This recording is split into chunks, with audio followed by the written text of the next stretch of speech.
change it. Hello guys! Congratulations sa inyong first Viva Movie Box, A Mistress Guide to Moving On. So please tell us something about your role. Jean Kylie. Yeah. Yes, ang role ko po dito is isang social media manager at best friend ako ni Meg, ang character ni Meg dito. At medyo tayo ang comedy sa pelikula. Ikaw ang magbibigay saya. Ako magbibigay kulit at aliw.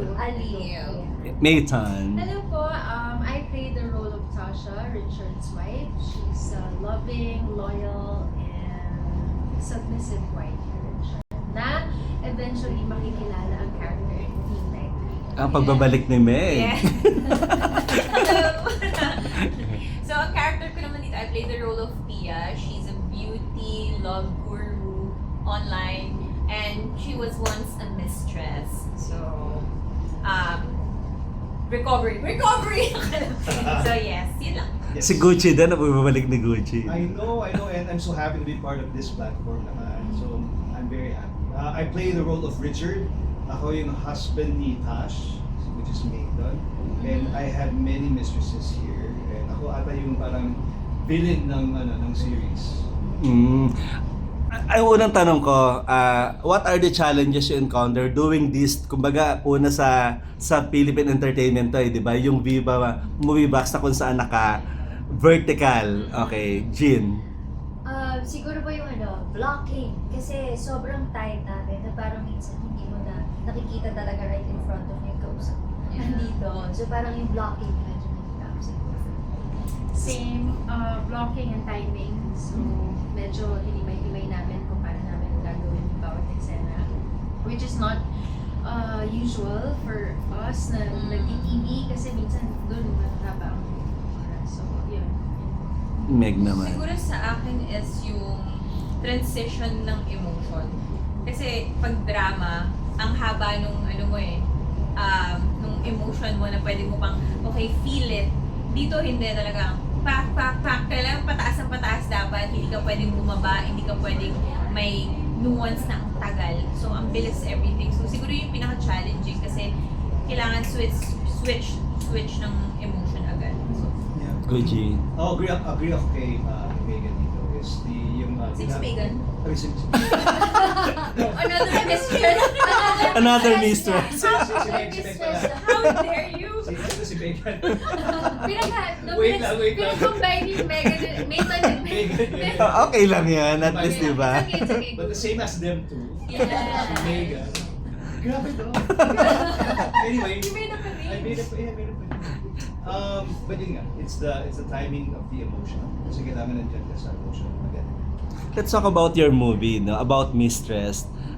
Anong masasabi niya about Mistress here? Ay, kumbaga paggawa ng klase ng ganitong klase movie. Mistress, kasi pag Mistress talaga, parang exciting, di ba? Parang pinapanood ng mga tao. Jean Kylie. Yun po, parang dito sa atin sa Philippines, parang itong ganitong klaseng story talaga yung inaabangan ng lahat.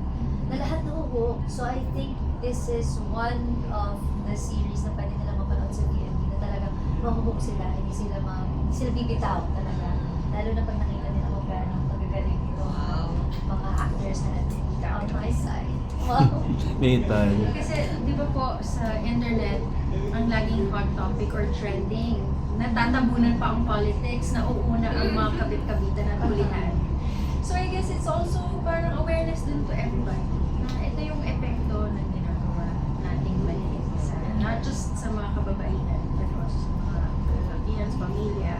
So it's entertaining, yes, but also very informative. Meg.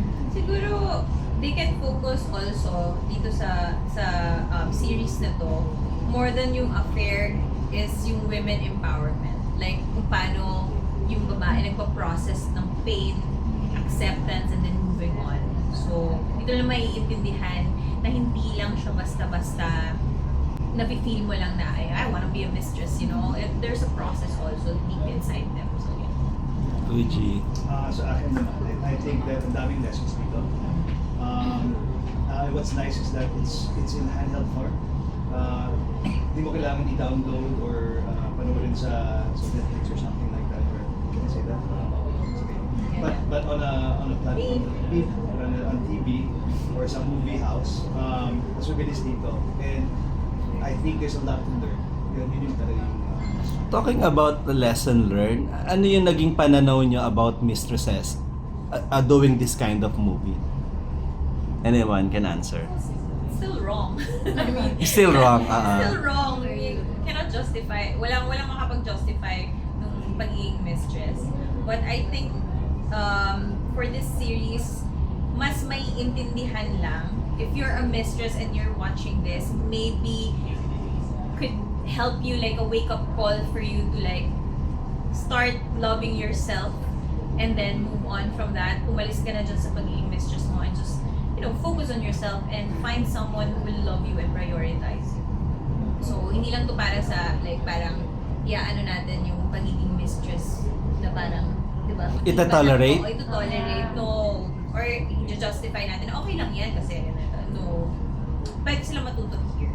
yung maganda sa platform ito is that it was the way Direct PC did it was very campy. Yung approach and yung attack. Yes. Which I think will be more accepted sa audience and mas ma-feel nila yung message na Yeah. mali talaga ang pag-iisip. Is it light or is it parang medyo mabigat ba yung story? Ganyan ba yung aabangan dito? It's a balance, I think. Comedy. It's a balance. So medyo It's a comedy ang balance. dating, ang atake, Oo. parang Pero ganun. hindi siya pilit na comedy na It's like the situation, matatawa ka sa kanya kasi, pero nangyayari siya in reality talaga. So, pero seryoso yung mga mukha, yung So, talagang siya, makaka-relate. Isa sa pinag-usapan dito, yung trailer niyo, 'di ba? Na nagbusan kayo ng milk tea ba yan or coffee ba yan? 'Di ba? How was it? How was it, Mayton and Meg? Dun sa na yan? Ilang takes 'yon? Ilang palit ba 'yon or ilang kape at ilang milk tea? One take lang naman po. Pero matagal namin inayos at ni-rehearse yung eksena. Because of course, we both didn't want to waste everybody's time since mabilis ang lahat. So, everyone was very cooperative. Meg was giving me tips how to do it because I think she's done a lot of scenes like that. Ang kulit ko sa kanya. Talagang, even though I kinda know what to do, I still wanted to make sure na nasa tama lane. So isang take lang yan. Isa lang. Mainit ba o malamig ang milk tea or Ice kape? naman siya. Ice naman. Di may yellow pa. May yellow pa, para malamig. Lumamig ulo namin. Gano'n. Pero fun siyang kasi one take nga lang siya. Tapos, hindi, yun nga sinabi ko sa interview kanina na parang nakakatawa kasi sabi ko kay Direk, seryoso ba siya? Oo, ako din. Diba? Sabi ko, talaga ba ibubuhos or yung lang, yung parang sa damit lang. Hindi, dito sa talaga sa ulo. Okay. Actually, tinanong namin. Iti-take na. Oo. Pero minake sure lang namin kung saan natapon. Kasi akala ko na namin parang hindi kaya nasuta. Sabi ko pa, Direk, meron pang isang eksenang next dito ha. Uy, di ba niligo ka? So nagsakto naman kung saan ibubuhos at kung saan Okay naman, okay. So ibig sabihin nito, last na lang, ibig sabihin nito, maraming aabangan ganito. Maraming aabangan, hindi lang yun yung aabangan. Isa lang yun sa aabangan. Kumbaga yung mga sampalan, yung mga sabonutan. Kagaya ng ginawa niyo sa TikTok kanina. Yes. Kaya ganun.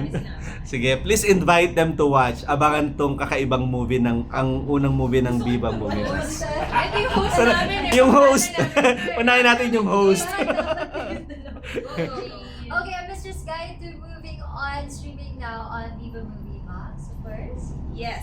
It is directed by Direct Easy Ferrer. That's right. Nathan? And also, murang-mura lang po. 59 pesos per week. Download it now. Yay! Ano ulit ang title? A Mistress Guide